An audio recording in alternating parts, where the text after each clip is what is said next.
Salut à tous! Bien, vous m'avez déjà vu dans les précédentes vidéos travailler avec ce nettoyeur haute pression. Assez souvent dans la vidéo, je dirais plutôt Karcher plutôt que nettoyeur haute pression. Donc ça, c'est quelque chose qu'on avait acheté il y a très longtemps, il y a peut-être une vingtaine d'années d'occasion. Et il a fait son temps, là dernièrement, il est tombé en panne. Il se trouve que la pièce maîtresse autour des pistons, là où la pression se fait, les frais juste en pièces coûtent au moins 700 €. Le coût de réparation important. Il pouvait fonctionner à l'eau chaude. Bon, sur la fin, le système de réchauffement de l'eau ne marchait plus. Donc pourquoi en plus de la pression, on ajoutait de la température? Car de l'eau chaude va nettoyer mieux. Donc le système là-dedans, ça marchait au fioul, gasoil.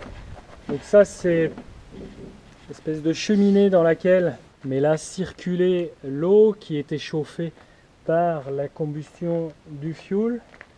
Et puis ensuite, ça c'est la pièce justement que je devrais changer mais qui coûte trop cher. Donc vous voyez que tout ça, là on pouvait même y mettre des détergents. Vous avez compris quel est l'achat qu'on vient d'effectuer.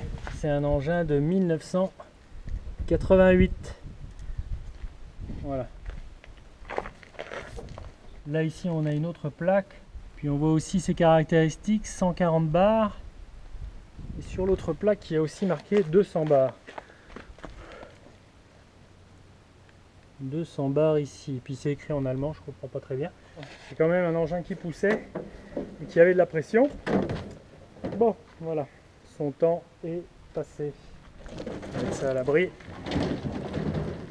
Bon, on va aller sur la plateforme de lavage.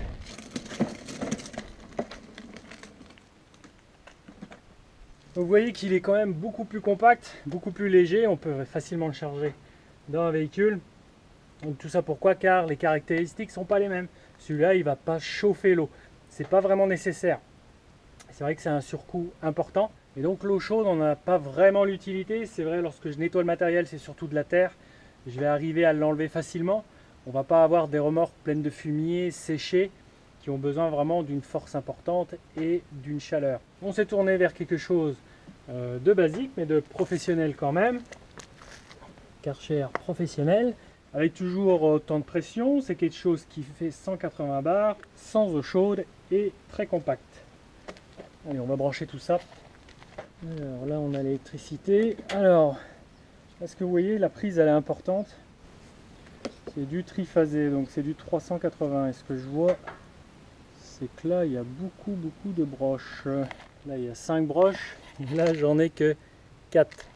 Donc ça c'est du 380. Donc les modèles tout juste en dessous, ils sont en 220. C'est des moteurs qui tournent beaucoup plus vite, ceux qui sont sur le 220. Là l'avantage d'un triphasé, c'est qu'il va tourner plus lentement. On va pouvoir avoir des plages de travail plus longues. C'est-à-dire le moteur chauffe moins. On peut travailler 2-3 heures avec ça que sur les modèles en dessous, en 220. Et il tourne plus vite, le moteur ça sollicite plus. Et il chauffe plus vite. On peut travailler 1 heure ou 2. Celui-ci, je peux travailler 3 heures d'affilée sans m'arrêter.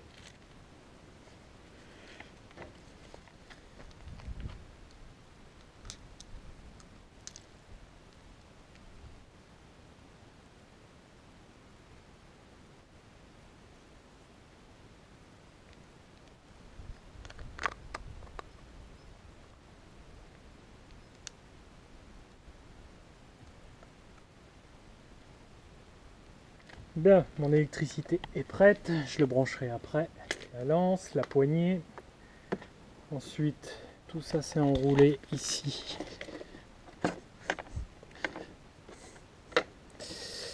Voilà. Ça, je crois que c'est une attache rapide. Voilà, il y a assez peu de filetage. Ça c'est mon alimentation en eau.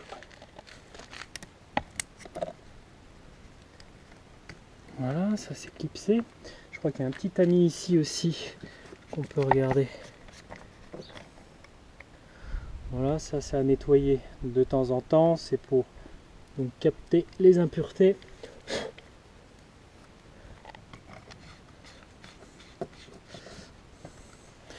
Donc sur celui-là, donc il n'y a pas non plus de compartiment à détergent, il est tout simple. Les boutons, il n'y a pas grand chose. Là il est sur arrêt, 0, puis ensuite je pourrais le mettre en marche ici. Voilà.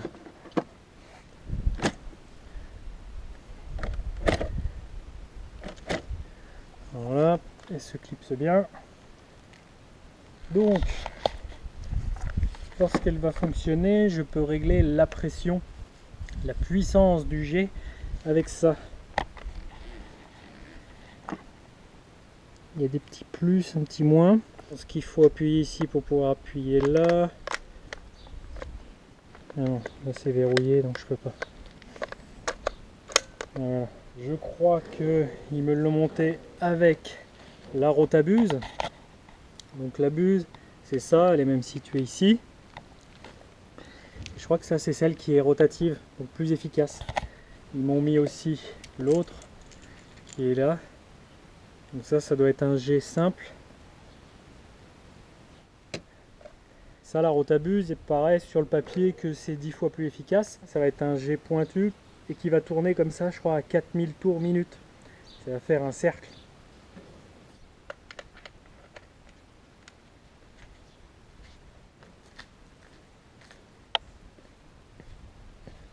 Donc j'ai à peu près 10 mètres de longueur là, de ma lance jusqu'au nettoyeur. On va le brancher sur le secteur. Ça, la poignée peut se rétracter. Hop. On va mettre comme ça. J'ai positionné le cover crop que je vais pas le laver complètement. Là je vais tester le Karcher donc sur les endroits où je veux le graisser. C'est ici, vous voyez, là il y a des paliers, ça c'est un palier, il y a des roulements à l'intérieur, il y en a 3 sur mes rangées de disques, sur chaque rangée de disques. Un là-bas, un ici et un ici. Et là les graisseurs ils sont sur le dessus, ils sont là. Mais vous les voyez pas, ils sont dans la terre. Il y en a un ici normalement. Donc là je vais nettoyer ces endroits là. J'ai une petite fuite. Ouais. Rien de grave. C'est noté sur le bouquin qu'il peut travailler comme ça debout, mais aussi couché. Et puis j'ai envie d'essayer la buse normale, de mettre la rotabuse de côté pour l'instant.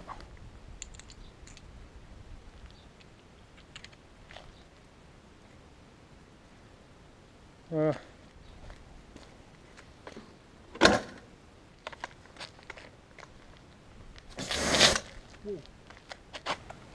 Ça pousse. Donc, je vais fermer la pression.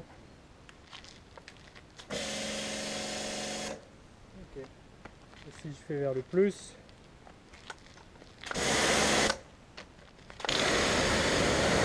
Ça c'est un jet simple et il est droit. Je crois que ça s'appelle un jet crayon.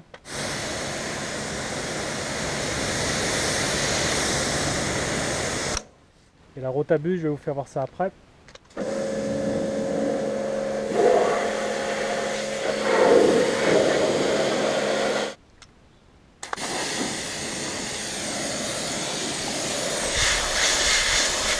Je viens de nettoyer, le voici. Vous voyez ce que fait le jet de manière simple.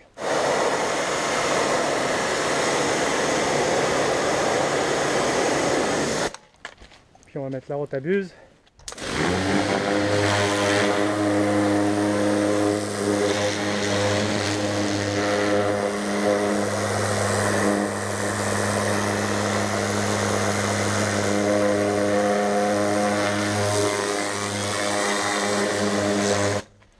On dirait qu'un hélico est en train de décoller, ça fait un bruit important. Ça pousse bien, on a vraiment un recul important sur la gâchette. On a l'impression que ça pousse et qu'il y a du débit et que ça nettoie.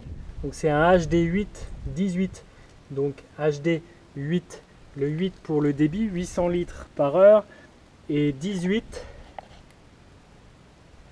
pour dire 180 bars.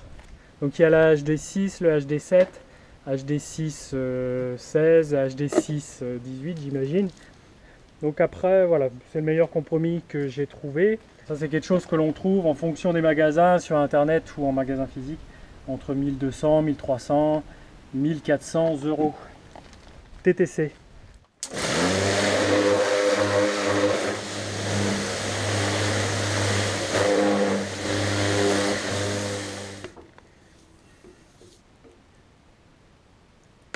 Trois, 4 coups par palier.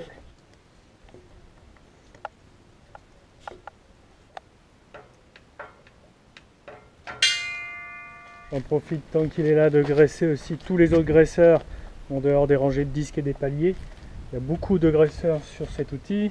Il y en a là ici, voilà, là ici. Pour rappel, le graisseur permet de graisser les zones comme ça articulées. Ici, il y a un axe qui passe ici de part en part. Et ces deux pièces-là, celle-ci et celle-ci, s'articulent à chaque fois que je baisse et que je lève l'outil. Donc c'est les points de friction qui ont besoin d'être graissés. Par ici rentre la graisse et elle vient se dissiper dans cette zone-là, autour de l'axe, pour le graisser. Et c'est le même principe partout, pour tous les graisseurs.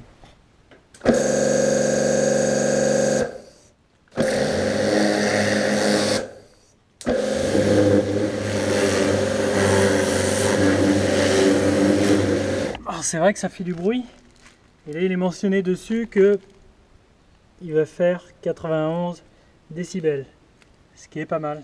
Bien, je vais en profiter de laver un petit peu le tracteur. Je vais pouvoir avoir du matériel tout beau, tout propre. Je vous dis à la semaine prochaine, à mardi, 7h30. Salut!